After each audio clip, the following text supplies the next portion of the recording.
Nous venons d'une semaine de plaidoyer à Kinshasa.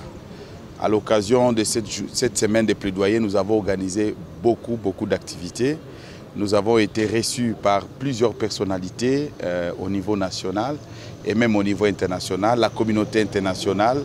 Nous avons été reçus par la présidence à travers le directeur de cabinet, honorable Vital Kamerhe.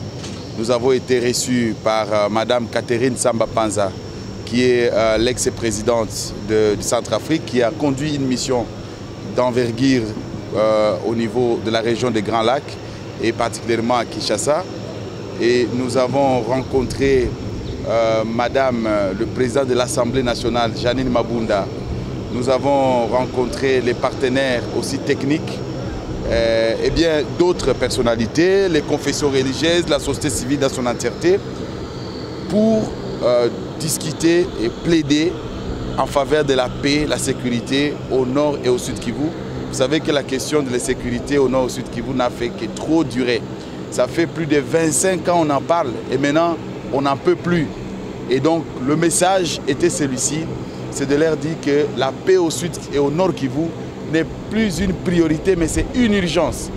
Parce que si rien n'est fait maintenant, avec ce à quoi nous observons actuellement, tous ces mouvements des groupes armés étrangers, notamment les FDLR, notamment la question des fusils, où nous avons comme l'impression que des États voisins se font la guerre, mais chez nous, alors nous sommes dit, il faut prendre les taureaux par les cornes et demander aux autorités à tous les niveaux de s'impliquer. Eh bien, je peux vous dire que les autorités ont été très attentives à notre plaidoyer et déjà, parce que nous avons aussi réuni tous les députés du Nord et du Sud Kivu, nous avons mis en place un cadre de concertation entre la société civile et les députés du Nord et du Sud Kivu, avec la possibilité d'étendre ce cadre aux députés de l'Ituri, aux députés de Tanganyika et pourquoi pas de la province de Maniema.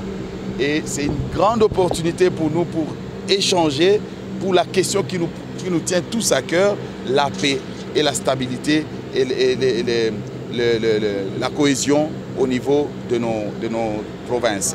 Eh bien, nous avons également obtenu de Madame le président de l'Assemblée nationale que, effectivement, un groupe de travail dans une commission technique soit créée au niveau de l'Assemblée nationale entre nous, la société civile, et les députés au niveau national. Là, ce n'est pas que avec les députés du Nord et Sud Kivu. Et ça, c'est un grand gain.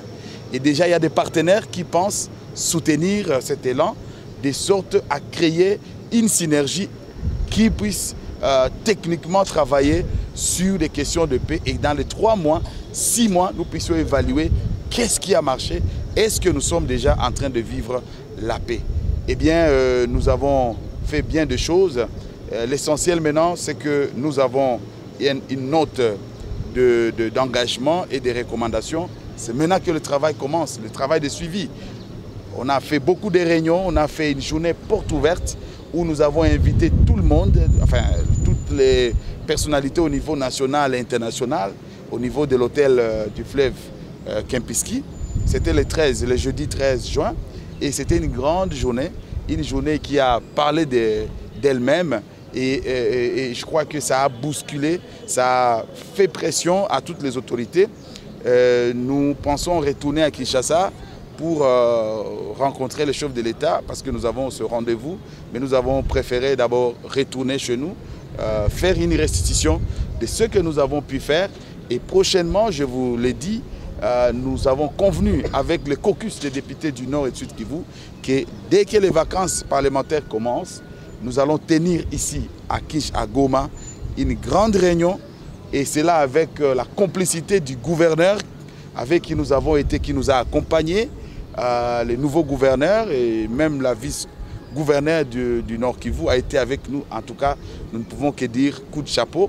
Et tous ceux qui ont apporté leur pierre pour que cette semaine de plaidoyer soit une réussite. Et je peux vous rassurer, c'était une grande réussite. On a dépassé les indicateurs qu'on attendait de ce que nous avons pu faire à Kinshasa. Et donc, ce n'est que le début du travail. Vous, la presse, vous devez nous aider maintenant à relayer le travail qui sera fait. Et d'ici là, quand la réunion avec tous les députés aura lieu, nous allons vous convier de sorte à relayer davantage cette information parce que tous ensemble, c'est ensemble que nous pouvons construire la paix.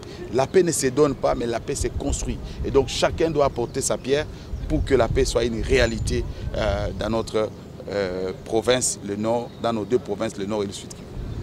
Merci. Je vous en prie.